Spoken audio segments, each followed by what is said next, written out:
muleke ku mbeera y'obulamu bw'essaawa zino. Kati embeera y'obulamu ekisooka nsanyuse nnyo okubalaba. I'm so glad to see that I'm back on Ghetto TV. Obulamu bwange bubadde bugenda butereera okuva abapoliisi b'e Nakaseke bwe bankwata nga bayambibwako abakungu mu gavumenti ne bankuba nakwatibwa omusajja baali bamuyita Kitaka nga ye yali DPC Kitaka Sulaiti nga ye DPC w'e Nakaseke n'omuyambi omulala baali bamuyita Mbabazi. Ne bankwata ne bankuba ne ŋŋende bampisa Bibinyo ndowooza era olaba njagala nkulaga egundi yange eno ndowooza olaba ndowooza olaba mbeera bwefaanana bakyankolako. Bankuba nnyo ne bansamba ne banjuza wano era ndowooza olaba nagana amaddagala lino ly'eddagala lyenkulaga lyenkozesaako.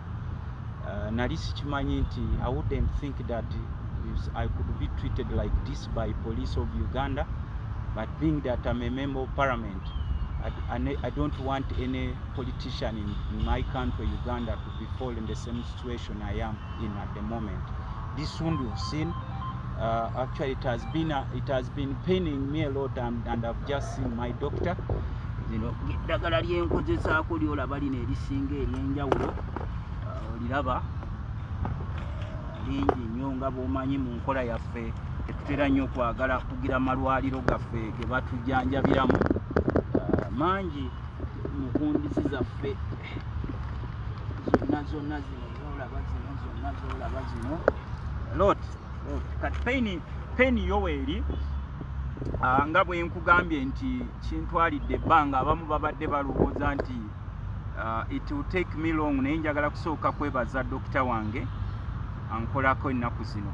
Si byangu mu Uganda bw'oba olwadde kikutwalira ebbanga ddene okulikavalinga naye at least ngenda mpulirawuliramu akangubanguba lwakuba nti nno wano woolabye wano ssebo njagala weetegerezeewo wano wakyannuma nnyo akulira amagye DPC wa Nakaseke w'e Nakaseke gwe bayita Sulaiti Kitaka n'omuyambi we gwe bayita Mbabazi be bankuba mu mbeera yonna gye nayitamu naye ate nfunye n'amawulire ga leero ku makya nti waliwo n'omwami omu awo essemuto wa Kasanke naye baamukuba amasasi waali avunda mu masasi ge baakuba nange muuka yange baagikuba amasasi naye baŋŋambye nti baali batambulira ku orders ez'enjawulo. Manyi abantu abasinga tebamanyi nti olutalo oluli ewaffe bano abasajja baagala kutwalayo e Nakaseke era ennaku zino beeswanta kuyiwa magye mu kulonda mbu bajje babba akalulu naye of course ndowooza mwenga abagoberera ebyafaayo ebyokulonda okubaddewo abantu only 5% be beetabye mu kulonda. Kati nze challenge gye nina era okulaba nga bankuba okuntuusaawo banteekako omusango eyo gye bankwatira mu makomera gaabwe butalangu nti nze nali nkubye laale naye ng'ate bankwatira mu kkubo ne banteekako nti nze nalina music system bw'ebadde ewogganira abantu ne banteekako mbuze na violating amateeka ga corona naye nga mu mmotoka yange baatusangamu babiri ne mooka gye baakuba amasasi eya super custom omwana agivuga Kasaana ennaku ezo yabadde agaanye okutaddayo kunvuga we yalabye effujjo eritukolebwako. N'olwekyo sebo mukama wange nkyalina pain. I'm appealing to fellow countrymen Ugandans. If they can treat a member of parliament and they beat you to this extent, they stab you, especially the policemen who are supposed to keep law and order, especially for no reason, then what about the ordinary citizen? What is done in the darkness, especially the ordinary citizens? I was stabbed, I was overbeaten, but I'm so thankful to God that now I'm a bit recovering, and I hope sooner nja kuba ntereerera ddala bulungi. Naye nsooka kwebaza nnyo omusawo wange n'abantu beewaffe Nakaseke benkiikirira mu parliament. I'm a representative of Nakaseke South constituency. Abo benkiikirira okuba nti no babadde patient okungumiikiriza ebbanga liro nonna. Omanye ebiseera ebisinga abantu bate bakulaba bagamba omubaka waffe abadde ki, naye nga nze omu ku bantu abali very strong ate abasuubira okubikaminga stronger, kubanga eno kozi gye tuliko si ya muzannyo. Abasajja baagala kutwalirako ddala ensi bwe butemu bwe bakola bonna bwe mulaba mu biro bino. Era nja am appealing to the international community, please help us. If they can do this to a member of parliament in the broad daylight, what about the ordinary citizens who are suffering in darkness What about ordinary citizens who have no voice in our country? They came and stabbed me for no reason. If I could hear the reasons they are giving the courts, they are so laughable. So it's a pity nti embeera eggwanga lye tulimu kaakati tewakyali muntu ali mu kweyagala. Era tusaba abantu baffe nti ne kuno okulonda kwe tugendamu zooni y'ewaffe waliwo abakulu abagifudde bagala ogifuula olutalo mu kufa nakwona. This morning nkitegeddeko nti waliwo n'omukyalo omu eyali yeesimbyewo gwe bayita Mirembe nti ne mu biseera ebyakamyufu ne bibaddewo dereeva we baamuwamba ne bamukuumira ku poliisi nga bagenda okugatta obululu ne bamuwamba n'omusajja omulala era naye bamuyita Asankalubo naye omuyambi we ne bamuwamba. So eyo yembeera gye ndi mukama wange naye I believe sooner era ne lunaku lwajjo nabadde nina okutuulako mu appointments committee yaffe ya parliament abadde tulina abantu betulina okubeetinga naye nabaddewo katono nnyo mu parliament nempa excuse eri speaker ne mbagamba nti bannange nze nzizeeyo wundu eno wano woolabye wano wansi wano wannuma nnyo bankubawo obugala bw'emmundu n'omusajja oli mbabazi n'asambawo nnyo I'm yet to recover but I'm not yet to find mukama wange. Ebigenda mu ggwanga Honorable birabo kati ebigenda maaso mu ggwanga tebyewuunyisa. Ekisooka mu abeewuunya ebigenda maaso mu ggwanga mo benneewuunya. Waliwo wano abasajja abataddewo obwakabaka bwabwe mu nsi yaffe Uganda baluutinga indiscriminatively tewakyaliwo kye baleka. I was very shocked mu parliament ya Uganda gye ntuula okuba nti na reservinga n'omusaala gwange ogumu ne mbagamba bansalengako 2 million okutuwa information nti ne ssente ze twawaayo eza corona oba eza covid teziri traceable wawe zaalaga. Okubuuza ekigenda mu maaso mu ggwanga everyone are living in fear. Almost every Ugandan is living in fear. Nkulazeeko wano ekiwundu kyange era nsaba aba professional standard units sinaba kujjako gye muli ewammwe aba Uganda Human Rights Commission ntuyambe.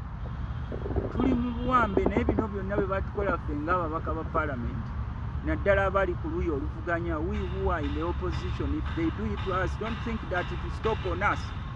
It will continue, even it will haunt you, including you, the Uganda Human Rights Commission leaders. So kati kino ekiriwo mu maaso ekigenda mu maaso kati mu ggwanga mukama wange ekyombuuziza buli omu aliwo mu kutya. Abantu abasinga babuzibwawo ndowooza bategedde n'omu ku bagundi ba NUP babaakazi Kibalama bamubuzaawo. Omwogezi w'amagye eyasooka okunvumirira nga naakava mu kkomera n'agamba nti Lutamaguzi alimba. Maama lino eddagala maama omwogezi w'amagye lino lyonna eddagala lyolaba lino lyonna lino lyonna eddagala lyolaba maama ndimira lwaki egyo ndimira nagana agaweke waliwo agaweke agamu genti okugira gana aganene maama lino mbimira lwaki egyo omwogezi w'amagye ali agamba nti Lutamaguzi byayogera bya bulimba. We told you people not until when you see what is happening in our country. There are so many people who are going to die and there are so many people who are dying silently.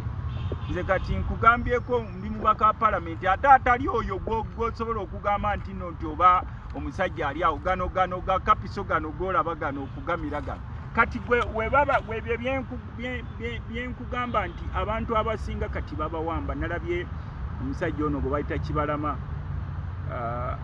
abamu ku bamembers ba NUP ng'embeera gy'ayogereramu sinyangu. Kati parliament ya Uganda bw'otunuulira ebigenda maaso kisazifu tewakyaliwo kyonna kitambula. Ebintu ebisinga bizinesi zonna zizingamye. Abantu b'ebyobufuzi bonna babakuba. There is a lot of money exchanging hands. Ndowooza mulabye n'obumyufu obubaddewo bwonna abantu nga babakuba babbiŋŋana. Nawulidde waliyo n'omukulu omweyo abadde apuliikinga yatumye omusajja we simanyi bamuyita Kayize Nakaseke bw'apuliikinga mbu Lutamaguzi aba tebaamukozeeko kimala baleeta amagye 3,000 mu kalulu ka Lutamaguzi kufa na kuwona. Naye abantu b'ewaffe Nakaseke badde tebakimanyi olutalo lugenda maaso. Ewaffe Nakaseke bano abasajja baagala kutwalayo yonna. Waliwo n'omukyalo omw alina relationship ne Kagame gwe baagala okuwaayo ettundutundu ddene. Gwe bolaba bankubye ne bansamba ne banjuza. Tojaganya. You should be very happy because they have stabbed the Honorable Lutamaguzi. It is coming to even. So bwobuuza embeera egenda maaso, embeera teri defined. We don't know where we are going. Kati nze nkubuuliddeko ng'omubaka parliament bwe ntunuulira ebigenda maaso mu nsi yange ensigala n'ennyamira ne mbuuza nti bino bye byalwanyisa abasajja ewaffe Nakaseke. Era njagala kubagamba nti bino bye mwewaga nti muleeta amagye, simanyi mugenda kuleeta bakanyama bakuba abantu ba Lutamaguzi. Don't waste your time. Mweffe tugenda kuba tuli bamalirivu ssebo nga bondaba. Twagala tulaba abo abasajja abawamba eggwanga lyaffe. Bajje musimbi bagukozesezza naye abantu bagulidde ne bagamba we don't like you. Kakati twagala tubalaba amagye ge bagamba okuleeta Nakaseke mbu bakuba abantu nga bwe bakoze ekiwoko ndowooza abamu mwalabyeko ku speech za Haji Nadduli Abudulu. Mu kulonda kwa kamyufu KNRM bagenda ne bateeka ekitebe ekiwoko ne bayiwawo amagye ne balangirira abaabwe. Nemwe temulowooza nti gano amagye ge bateekawo mu kubba obululu gabagagira. This people have a mission. Ngwe weebuuza lwaki Nakaseke beesibyeyo. They want all Nakaseke fe abantu abamu abakyasigaliddewo baagala kulaba nga baleka batusse. But this warning goes to all Ugandans. It is not only Nakaseke. It will spread across the country. N'abantu abalala bonna bali mu kukaaba. So kakati ekiriwo ffenna tulina kwekwatanga bannayuganda tulabe ensi yaffe tukinunudde tutya. Tufunye tutya obwenkanya kubanga ngaffe bwe mulaba ewaffe Nakaseke abasajja bano gye bajja ne balwana. Nze abantu bange jjajja wange muwanguzi yasinga okuwa abasajja bano emmere mu nsiko. Ne bwe babanga basobola okutuusa jjajja wange omu omukyala akyaliwo wali ekiwanguzi omuzzukulu waabwe ne bamusamba ne bamuyuza. Mbwa ekitundu kye Nakaseke bakyagala kufana kuwona kuttingana. Kino tukigamba Mwami Museveni, you will not finish us all.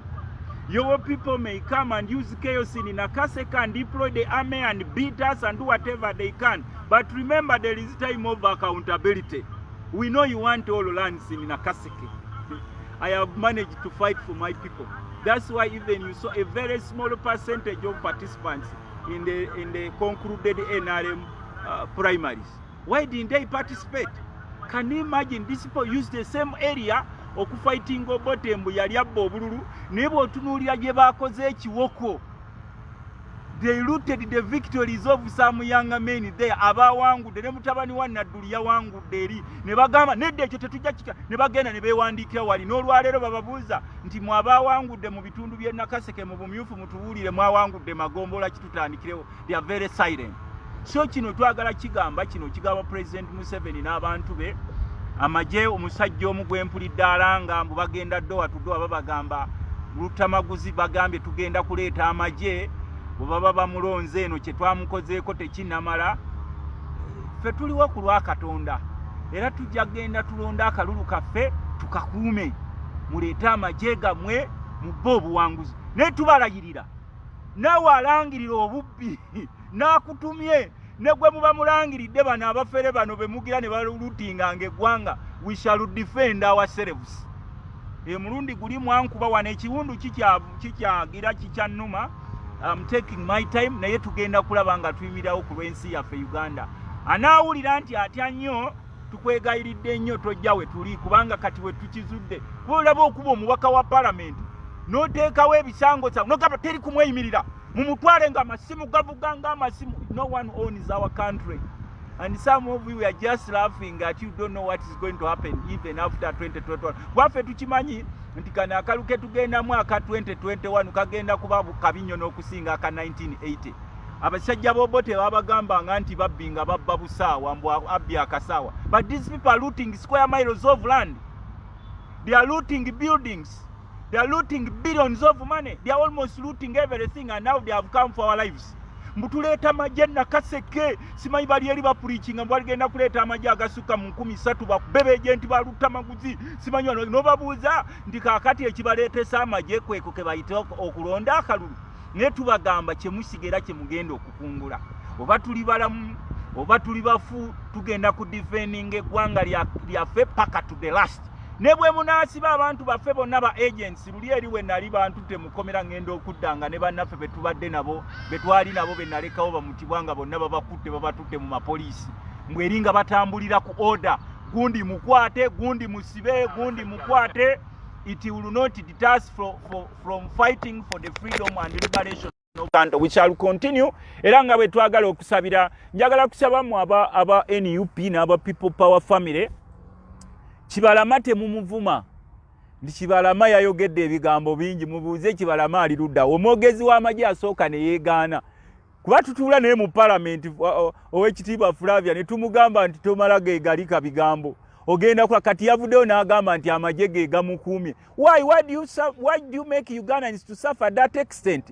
Nti kubanga these people want to rule us more than 100 years. They're even preparing their children. They're even preparing okutwala ettaka lyonna gye tubeera. Bakozesa amaanyi ewagundi tugende nakaseke mubadde mu preaching mbu muleeta amagye naye tubeetegekedde. Oba muleeta battalion meka, at least tunabeera sacrifice bagambe nti no bana abasajja ba Lutamaguzi akabinja k'abasajja kali akanyagulula ensi yaabwe ne katwala ettaka lyonna ne kakola obwakabaka bwe kaali kakomyewo n'okubba obulu kubanga n'omulundi guli ssebo nze nasembayo okulangirira mu ggwanga. Kakati bali eri bwe beetala mbu bagenda batiisatiisa buli muntu mb'oli kye twamukozeeko tekimala tuleeta magye tubalinze ne bwe munaaba mutuse era tujja gamba baana baffe nti muwandiike ku malaalo gaffe nti abasajja abajja eno abantu baffe abaali abatategeera bigenda mu maaso be baawagira baakomawo ne batwala ettaka ne babba buli kimu at the end of the day ne bakomawo n'amagye nti no babba obulu ne tetugenda backing up. Era twagala okubagamba nti bino bye muliko mbu mutegeka simanya batoliyo ni mugateekewa mukole ki mugenda kutusanga nga twetegekedde bwe lubanga olutalo lunatwala mwami Museveni n'abantu be bwe bawamba ensi yaffe nga lugenda kuva nakase kam ready to stand there kukalulu kaffe kubanga bali eri sebo bankuba nnyo. I'm still puzzled mbuuza nti bano be bajja mu bitundu byewaffe okulwanirira emirembe gye batuuma nti no nti bajja kulwanira mirembe n'olwekyo sebo bw'oba obuuza kino kyobuuzizza nti eggwanga oliraba otya we ligenda kino teweebuuza olaba ne ku parliament kati batandise okuleetayo emitwe gy'abaana oli in the broad daylight najja n'akwata omutwe gw'omwana n'agutemako n'aguleeta wali eri mu parliament gw'okimanya abaana abato aba People Power abali mu makomera abajjuddeyo nobody cares. Very many of them are there in prison rotting. Nobody cares. You ask the courts that why don't you call these people such that they can face justice? Ngoli akugamba no orders from above zikugamba mubasibe naye temubata. So sebo mukama wange kyobuuza mu biro bino tulaba ebigenda mu maaso byonna. Nze nkyasaba Katonda nti bwe naafuna full recovery njagala kuddayo I believe by this week kubanga eddagala lyenfunyeeko ly'amaanyi n'empiso z'enfunako z'amaanyi nalikulazeeko ne ku bifaananyi byange ebyankuba b'amaanyi waliwo problem ne muscles zange zino but God willing I shall recover very soon ndabe nga ntandika okukakalabya emirimu gy'eggwanga sebo. Ensonga waliwo n'amateeka yavuddeyo okusaba ebipapula bya President Yoweri Museveni. Kati munnamateeka oyo gwe mugambe yavuddeyo okusaba ebiwandiiko bya President Museveni yavuddeyo n'ayanika akakiiko k'ebyokulonda. His Excellency Kyagulanyi ennaku ezo baali bamuyigganya nga bw'omanyi bano abasajja bali so scared. They are scared of the looting they have taken from our country. They are scared of their lives. They are scared of even their shadows. Kati ne bagenda babadde batega obukwakulizo jjukira emmundu gye baamutega His Excellency Kyagulanyi ng'ali Arua ne batega n'abaana ababadde basaba ebiwandiiko. Kati bano baleeta ebiwandiiko okubisaba ne tubagamba nti musaba ebiwandiiko bya Kyagulanyi. Well, basobola okubiteekawo but it will be a lesson to many Ugandans nti abantu bangi wano tebaasoma. Bw'okimanyi nti ennaku ezo baali baleese etteeka kino njagala kikubbirako gwe toli mu parliament. Baali baleese etteeka erigamba nti buli muntu okugenda okwesimbawo ebiwandiiko bye birina okuba verified by UNEB. Abakulu abamu ne badduka emisinde ne bagamba no don't do it. Tulina abantu bangi abali ku fake papers wano. Okwesimbawo ku bubaka bwa parliament n'obwa president buli muntu eyeesimbyewo ebiwandiiko bye byalina okuba verified by UNEB. Naye abantu olw'okuba abasinga bali ku fake paper. Waliwo n'omusajja omwe yewaffe Nakaseke yagamba yasomera ku Nsambya Sharing Hall. Ogenda okutuukayo wali eri nga tebasomesangako O level. Ne bagenda okukebera eyasomera Ensambya Sharing Hall. Ne bamuga nti eno Nsambya Sharing Hall ogambye wasomerawo A level naye ng'eraga birala. Nga balaba eno emyenda egiri eno kakati ne babagamba nti ekyo mukisirikire. Kakati nabano baali basaba ebiwandiiko bya Bobiwine nga tebamanyi nti kigenda kuzuukusa bingi. Ffe abamu ne tumugamba nti atofaayo kubanga n'omukutu gwa Parliament gwali hacked. Ne bakyusa emyaka Bobiwine gye yateekayo ne bagiteeka from 82 ne bagiteeka ku 80. Ne bagikyusa era nagenda okulaba ng'omwogezi wa Parliament ng'avaayo yeetonda. Can you imagine reaching that extent of hacking omukutu gwa Parliament okulaba nti babiteekayo? Kakati olwaleero balooya basaba w'akakiiko k'ebyokulonda justice by'Abakama, easy worship by'Abakama nti tuwe ebiwandiiko by'omukulu oba yasoma. Nga bwawete eri bwawete eno mbu bajja kunzita simanyi bajja kungoba ku mulimu. Kakati kye tubadde tubagamba nti there is no stone that will be left unturned. Every stone egenda kuba unturned. Bakugamba tuwe twagala kulaba ku biwandiiko by'omukulu obwo yaba yasoma, tulabe n'amannya g'amatuufu, tulabe eddala ono yasaanira okufuga Uganda, lwaki tabireeta? Kubanga of course okimanyi mukulu by'Abakama ye tagenda kubireeta. N'ekyo kiseetinze precedent. Era buli omu atandise okuddayo eri ku kisenge abuuza nti ate bano bagamba nti wasoma. N'ogamba Lutamaguzi nasoma. Nina obi wange. Nina ebiwandiiko byange. Ate lwaki ŋŋaana okubiraga public? Kubanga sebo gwe wuliriza kino nga w'amawulire. Ffe ebiwandiiko ebyaffe ebya Parliament babifuula public n'essimu zaffe baziteekayo mu public. Era n'ebiwandiiko by'omukulembeze w'eggwanga birina kubeera public nga bwe mwapublicizinga ebiwandiiko bya Kyagulanyi, twetaaga n'ebiwandiiko bya Mwami Museveni kwe yasomera mu bituwe. Don't think that Uganda is going to end with the regime. Nga bwe mbalaba wano bapanikinga abamu bagamba titukoma wano era tufa. Whatever you are planting is what you are going to sow. Whatever you are doing is what you are going to reap. Kubanga tubadde nga tukibagamba bulijjo nti bw'osiga emirembe era okungula mirembe, bw'osiga amazima era okungula mazima. Lwaki golowooza buli wakakiiko ka byakulonda bajja ne bamukozesa nga bwe baagala? Ojjukira oli eyaliwo Haji Badiru Kigundu n'atumuzuula nti bye yalinga alangirira byali bibye. Yalowooza nti eggwanga lyabyerabira bye yakola byonna nti kubanga agenda mu muzikiti n'asaala n'addeeka. Excuse me, nono bakyamugamba nti beetaaga by'Abakama, beetaaga biwandiiko bya Mwami Museveni kwe yasomera.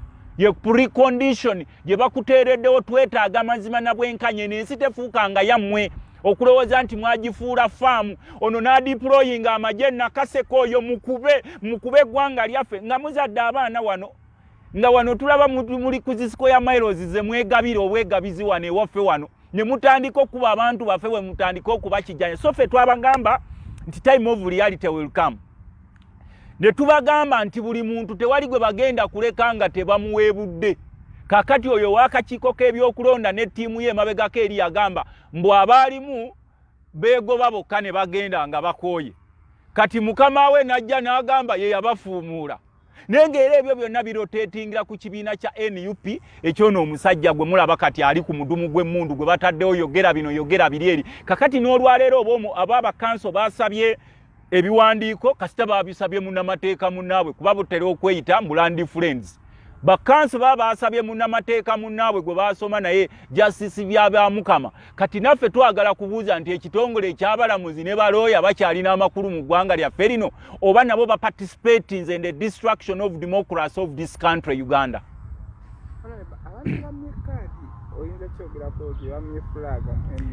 Kakati omuntu okumuma fulaga, not everyone will become a member of parliament.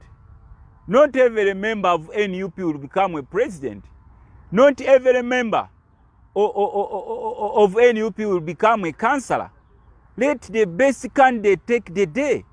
Because I wouldn't think that everyone should dream of winning any NUP card. I know there is a lot of competition there. Almost everyone wants to become a member of NUP. But that doesn't mean that all people who applied to stand on NUP ticket will qualify. There is always one who will be qualified to be the best candidate to represent NUP in the election, the coming national general election. So, abo bonna abatafunye kadi tebalina kuyomba. Kubanga wakyaliwo ne liberty bw'olaba nga tebyagenze bulungi, there is a room of independence. You can stand as an independent, but alleging, of course, or alleging, or playing, giving your allegiance to NUP party. Kubanga ne mwena alemu je kiri waliwo betulaba ngo oli agamba siri content, and give him room to come back and stand. So kakati nze saagala kuwulira abo abayomba abamu babiteekako ku Facebook accounts mbwe NUP we yabadde simanye vettinga almost mbu abamu baba vettinze nga babesinga on tribal grounds, on simanyi religious grounds, on whatever. Ne twagenza okulaba nga those are fake papers concocted by the regime sycophants. Era ne tubagamba nti kyemulina okutunuulira kwe kulaba nti tufuna okulonda okw'amazima n'obwenkanya. Bw'abanga omuntu yayisemu ne bwe mubeera abantu 10, there is always one who becomes first. Ne bwe mubeera baddusi mu kisaawe, you can start as a big number, but with the time sirabangayo bantu nga bonna babagambye nti you are all number one. Ne bwe babeera balongo era waliwo gwe basooka okuzaala ne bamutuuma Waswa. Owokubiri ne bamutuuma Kato. Naye omukyala tasobola kugamba nti nabazadde bonna omulundi gumu ne bafulutukayo omulundi gumu azaalako omu. Kakati oyo aba asoose, he qualifies to become Waswa. Kati naba ne baba batunuulidde obusobozi bwabwe, ebisaanyizo byabwe nga kuliko bannaabwe aba basinze ng'ogyeko, of course there always be allegations of financial demands, especially in the vetting committees, but the team of NUP shouldn't fear. Uganda is a country of mafias, baberawo ne baconcoctinga stories and they promote such kind of stories. Kubanga buli muntu yenna ali scared of NUP. Kubanga buli muntu avaayo kati akaaba twagala NUP. Ekitabeerangawo kulaba a new political party embraced by a new young generation, embraced by a new visionary leader. Kyagulanyi okulaba nga abantu bonna bajyaningira fo nga buli omu agamba watali NUP sikola, watali NUP sikola. Nze nsuubira nti buli omu yali badde abeera mugumiikiriza ne tuzimba eggwanga lyaffe mu bulungi. Ne bw'abeerawo NRM, I don't wish you bad. Kubanga nze abankuba si buli we NRM nti yankuba bino. Si buli wa poliisi nti yankuba. By the way, nze bw'otunuulira ne mu palamenti ya Uganda, nze omu ku basinga okulwanirira abapoliisi. The other day abasirikale abali e Somalia abamisomo bawandiise ebbaluwa nga bajja addressinga straight Honorable Lutamaguzi ku ssente zaabwe zibasaliwaako $150 nga bali e Somalia. But was a secret letter. Ne bangamba nti nja addressing mu parliament abali e Somalia nti babasalako ssente zaabwe, babasalako omusolo muyitirivu nyene Uganda nabo ekitabasanyusa nnyo. So fe bwe tulaba fe kye tusinga okwettanira naddala ababaka ba parliament abamu ku ffe is a better Uganda for all of us. Whether you are Munyankole, whether you are Muganda, whether you are Mucholi, whether you are a non-citizen, everyone living in Uganda deserves better. Everyone in NUP deserves better. Whichever position you have taken, oba wabadde number 2 oba number 5, there is always number 1 among many competitors. Kati nze ndi musajja wa DP awagira Robert Kyagulanyi Ssentamu. Kino nakakibuuzibwako abantu emitwalo nga kakadde. Ne okumanya nakabuuzibwa abantu bangi waliwo ne foreign press yajja nembuuza that we hear you are a member of Democratic Party but you are an ardent supporter of His Excellency Kyagulanyi Ssentamu. Nembagamba yes, I can't shy away from professing that I'm an ardent admirer and supporter of His Excellency Kyagulanyi because of his vision, his values, the values of NUP party which is carrying. Yensonga lwaki nze ne mu party yange President Norbert Mawa akimanyi nti member wange Lutamaguzi yasigala eno awagira Kyagulanyi kubanze nabagamba n'abantu bonna nti z'omu ku batono ennyo abaalaba nti emunyenye yakira magere. Emunyenye tesobola kwakira magere ate n'entangatanga n'engende wala nsigala ngendayo eri ne mbagamba nti emunyenye y'emagere tulina okulaba nga tugisupportinga nnyo ku lw'obulungi bwa Uganda. The reason kye muba mulaba eno why the regime is panicking, they never knew that there will be a time when a younger man the like of Honorable Kyagulanyi Ssentamu will come out and shape the future of a younger generation currently. Kuba kati buli muvubuka gw'olengera mu ggwanga believing anti Kyagulanyi yeetisse manto. The regime will use all sorts of intimidation, they will use money, they will beat people, they will kill so many people and many will be in prison, but that won't stop an idea whose time has come. That's the idea of change. Kubanga kati ne bw'ogenda mu kyalo nze neewuunyiza nnyo emabegakawo we nali ngenze wajjajja okundabako kuba jjajja yali amanyi nti ngenda kufa okutulugunya kwe bankolako. Nasanga abakadde eyo nga bawanise ekipande kya His Excellency Kyagulanyi ne ngamba people have woken up. fubaffe mujjukira mu katokolido gye tulimu mu Luwero Triangle abantu bayo what the regime could offer to them at their base was sleeping nga babagamba nti abantu bebakakutula abantu ne balaba nga otulo ye benefit yabwe mu regime that has been in power for almost 35 years nga boba almost bagala na kukwata myaka 50. So kakati bwotuuka mu kyalo n'olabanga n'abakadde ababadde muto nabo ba wakings up abavubuka ba wakings up almost every sector wakings up besides aba relative babali mu kutubba ne relative babegabira ebizimbe bye mulaba ebyo byonna ebyali ebya government bebegabidde n'ettaka eryali erya government lyebegabidde n'abali mu kulutinga billions of money, but there is no blind person who can support this regime and forego support of Honorable Robert Kyagulanyi Ssentamu, the president of NUP in the umbrella of people power. Kakati abankuba tukyatekinga steps nyingi kubanga ne bwogenda mu gundi bakanso bange babadde bangambye tulina ogenda ku professional standard unit abapoliisi nze njagala omusajja oyo gwe bayita Sulaiti Kitaka ne munembabazi bye bankolako they have to be apprehended. I am looking for justice. Nyonya bwenkanya basebo nonya bwenkanya omusajja oyo DPC we Nakaseke Kitaka Sulaiti yansamba nanjuza. I'm a member of parliament. He stabbed me. The district police command of Nakaseke, the name of Sulaiti Kitaka, stabbed me. He kicked me several times with his assistant called Mbabazi. I want justice. Njagala bwenkanya. Parliament nyinzo obutabufuna yo. Mugwanga lyange nyinzo obutabufuna kati naye njagala bwenkanya. I'm a member of parliament. My name is Lutamaguzi. I represent Nakaseke South constituency. On 26 September I was stabbed by a district police commander called Kitaka Sulaiti with his assistant called Mbabazi. They arrested me and beaten me up to this extent. All this what you say, I'm taking them including injections. So I'm looking for justice. Wano ne bana batebagize kubanga bakanso bange bangamba tugende mu professional standard unit.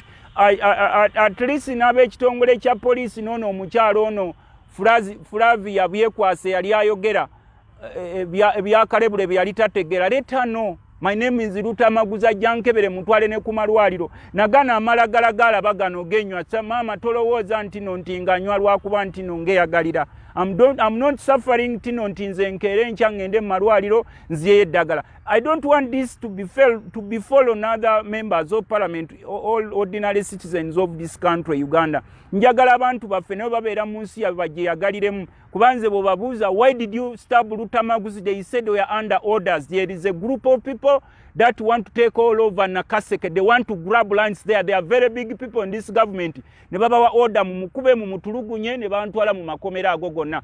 I marked it. Nze abantu bokuntuusa wano tebali ba prison warders.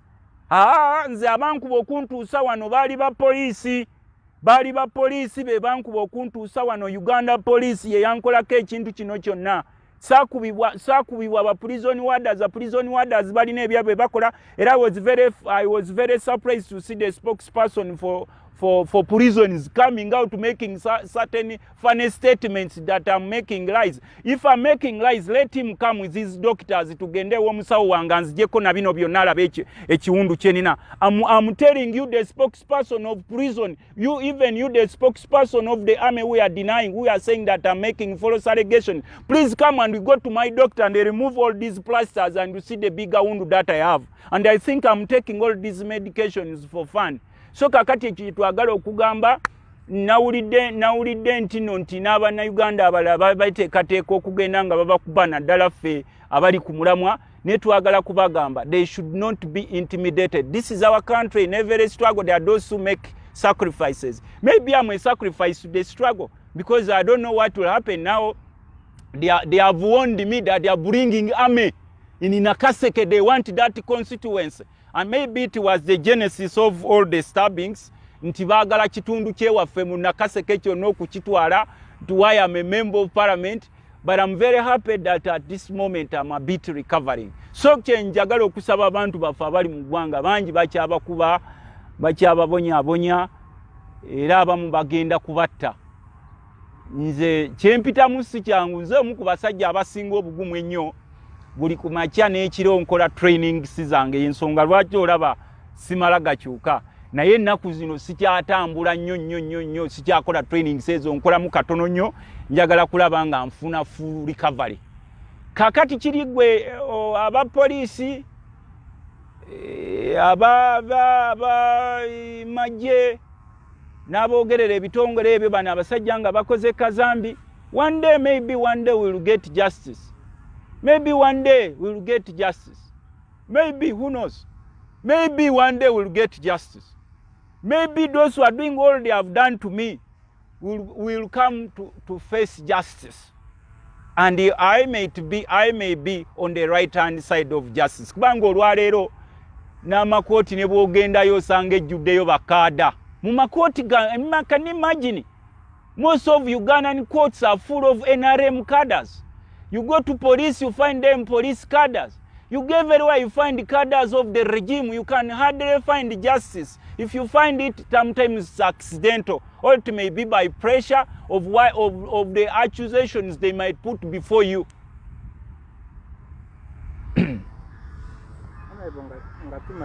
Esebo. Kino kirekawa ebintu kibalama byazayogera n'ennupu weeri kigirekawa sawaze.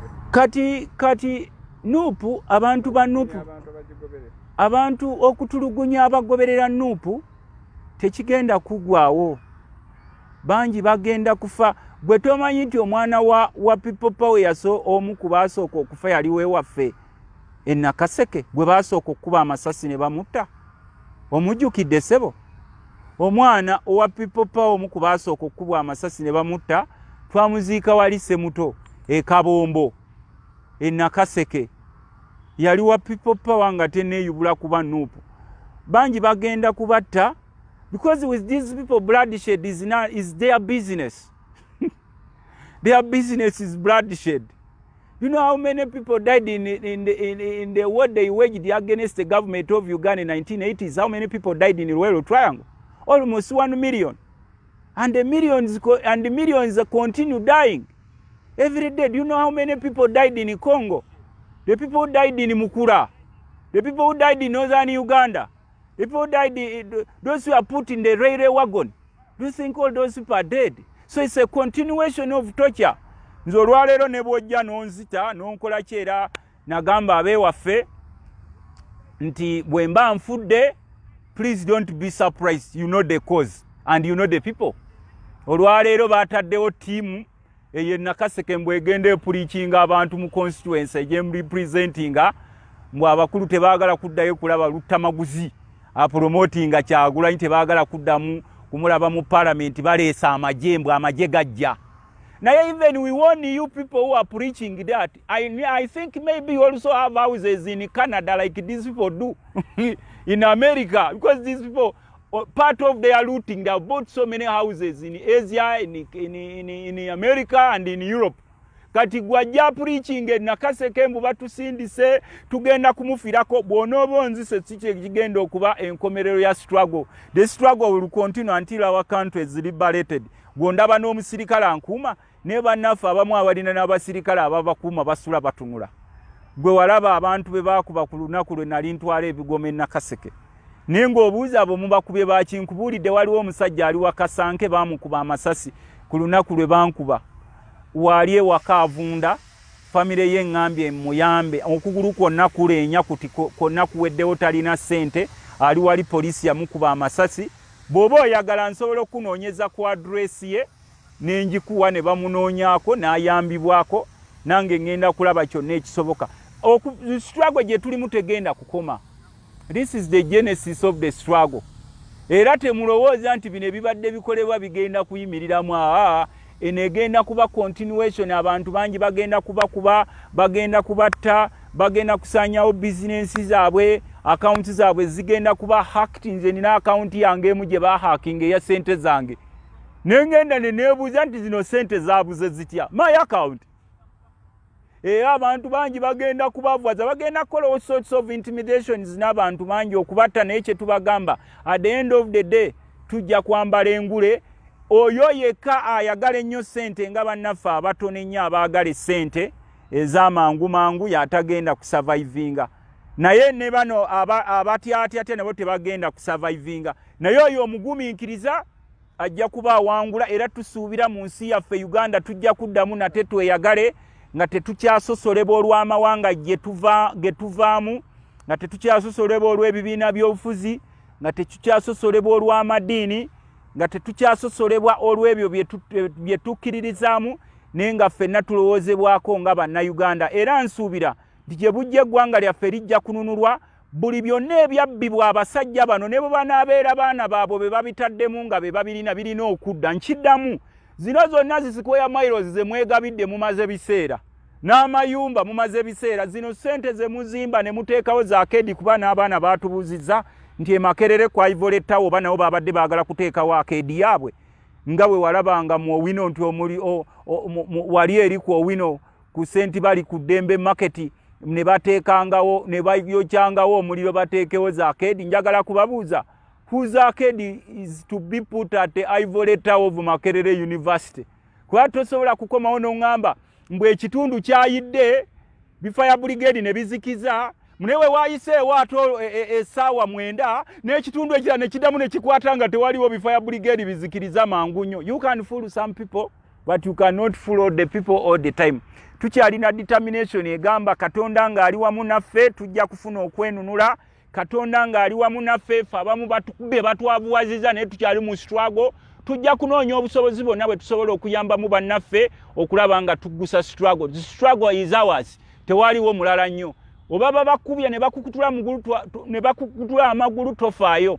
I know one day we shall liberate our country and we shall live free. Nabano bonna be mutya be musaba ebiwandiiko abakozeewo ebibinja ebitulugunya ebijeeyo mu byalo mbu bibawoninga mbu bireeta magye bireeta kola ki mubagambe muleeta amagye gamwe but there is God. There is God in everything. Esebo.